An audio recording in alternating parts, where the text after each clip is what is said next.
सामर्थी है मेरे प्रियो, ये मल्टीप्लाई करेगा आपको, मतलब ऊंचा उठाएगा, आपकी परिस्थिति को ऊंचा उठाएगा। पहले प्रभु आपको देखेंगे, पहले प्रभु आपको देखेंगे। हाँ मेरे प्रियो, पहले प्रभु आपको देखेंगे। हमारे साथ जल्दी से आप खोलेंगे, यहीं पर आप रुकिएगा, आप यहाँ टिक मार्का लगा के रखिए, हम वापस आएंगे। आइए हमारे साथ व्यवस्था विवरण 7वां अध्याय और व्यवस्था विवरण 8वां अध्याय 225 पृष्ठ पर है। आप खोलो जरा, देखिए प्रभु हमारे लिए और क्या करना चाहते हैं।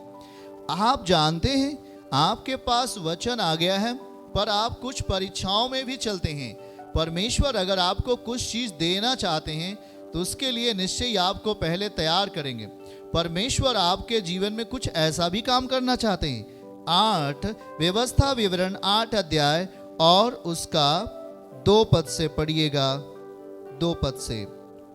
ओके, और स्मरण रख, ध्यान से सुनिए, और स्मरण रख, याद रख कि तेरा परमेश्वर यहोवा उन 40 वर्षों में तुझे सारे जंगलों के मार्ग में इसलिए ले आया कि वह तुझे नम्र बनाए, वह तुझे नम्र बनाए और तेरी परीक्षा करके यह जान ले कि तेरे मन में क्या है और कि तू उसकी आज्ञाओं का पालन करेगा या नहीं।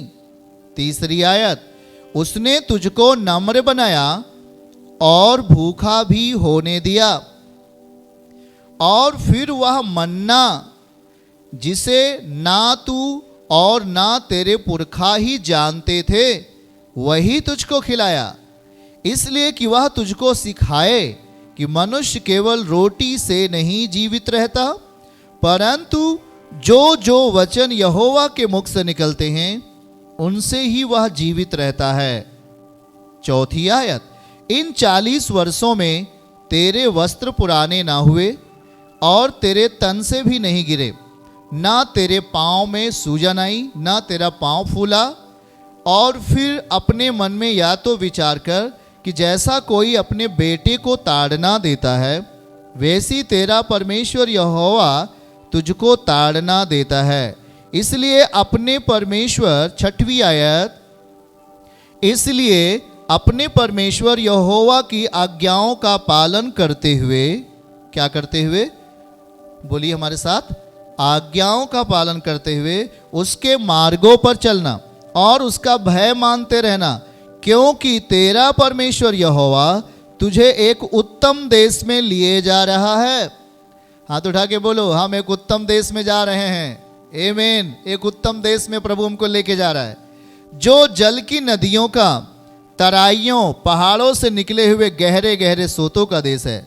8वीं आयत, फिर वह गेहूं, जौ, दाखलताओं, अंजीरों और अनारों का देश है, तेल वाले जैतून और मधु का भी देश है। Hallelujah, hallelujah. मेरे प्रियो, पर वो एक बात आपको कहता है, आप अपनी दशा को वचन के अनुसार कर लो। अपनी दशा को आप वचन के अनुसार नहीं करते हैं। आपके जीवन में परीक्षाएं भी कभी आ सकती हैं, इसलिए परीक्षाएं आती हैं। यहाँ जैसे अपनी इजरायली प्रजा को 40 बरस जंगलों में लेके खुदावन चलते हैं, इसलिए चलते हैं कि वह नम्र बनाए जाएं, वो नम्र बने। दूसरा, वो उसकी आज्ञाओं, तेरे मन में क्या है जरा देखिएगा। 2री आयत हमारे साथ, व्यवस्था विवरण 8 का 2, वह तुझे नम्र बनाए। पहली चीज नम्रता समझ में आएगी अगर आप उसके वचन पे चलना शुरू करते हैं, और नम्रता समझ में आएगी, और तेरी परीक्षा करके यह जान लूंगा कि तेरे मन में क्या क्या है और तू उसकी आज्ञाओं का पालन करेगा या नहीं। और 3 पद में लिखा है कि उसने तुझको नम्र बनाया, वचन है।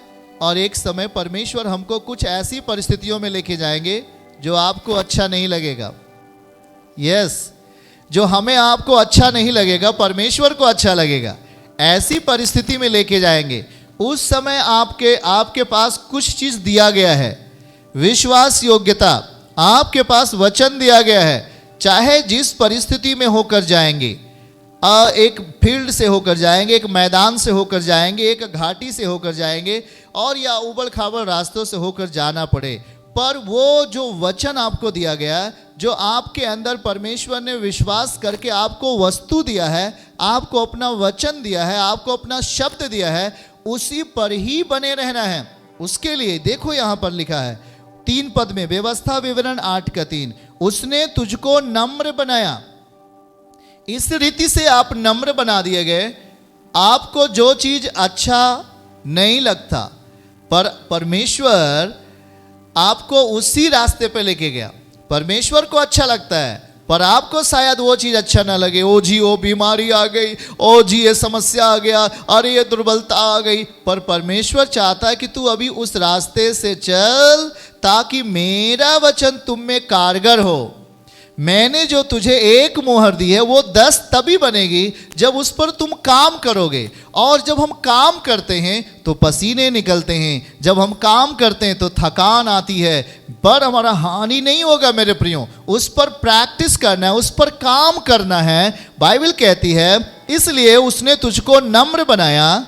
व्यवस्था विवरण 8:3, उसने तुझको नम्र बनाया और भूखा भी होने दिया।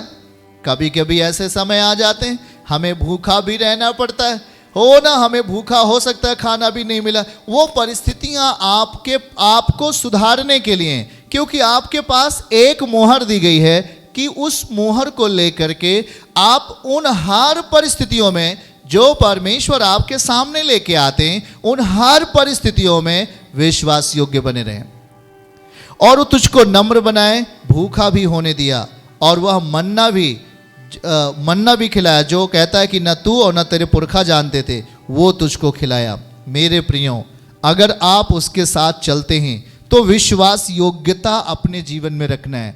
हो सकता है हमें आपको अच्छा ना लगे, ऐसी कुछ परिस्थिति आपके जीवन में आ सकती है, ऐसा कुछ समस्या आपके जीवन में आ सकता है जो आपको अच्छा ना लगे। पर मेरे प्रियो, पिता आपको तैयार करता है। एक सैनिक जो अपने घरों पर रहता था, सैनिक बनने के पहले वो शायद बेड पे सोया करता था, अच्छा सा खाना खाता था, पर जब वो सैनिक भर्ती में जाता है तो सैनिक अब अपने घर वाले को प्रसन्न नहीं करता है, अपने कमांडर को, अपने मुखिया को प्रसन्न करता है, और वो जंगलों में रहता है और वहाँ पर वो बहुत सारा कठिन हार्ड वर्क करता है। मेरे प्रियो, वो किस तरीके का काम करता है? वो प्रसन्न करता है अपने सैनिक को। मेरे प्रियो, इस बात को समझो। उसी तरीके से जो आज आपके जीवन में दिया गया है, जो अगर आपको एक अधिकार दिया गया है, जो आपको एक वचन दिया गया है, उस पर काम करने के लिए अगर हमें इन रास्तों से होकर जाना पड़े, इन कठिन परिस्थितियों से अगर होकर जाना पड़ता है जो आपको अच्छा नहीं लगता है, तो उसमें हमें दुखी होने की ज़रूरत नहीं।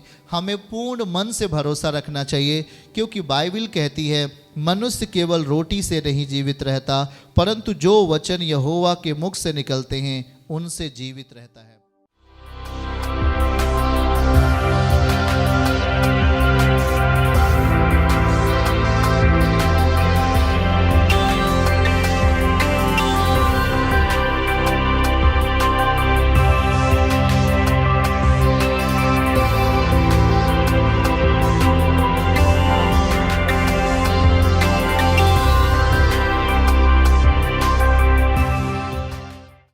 यीशु आश्रम मिनिस्ट्रीज की हर लेटेस्ट अपडेट को पाने के लिए हमारे YouTube चैनल को सब्सक्राइब करें और नोटिफिकेशन पाने के लिए बेल आइकन को जरूर दबाएं।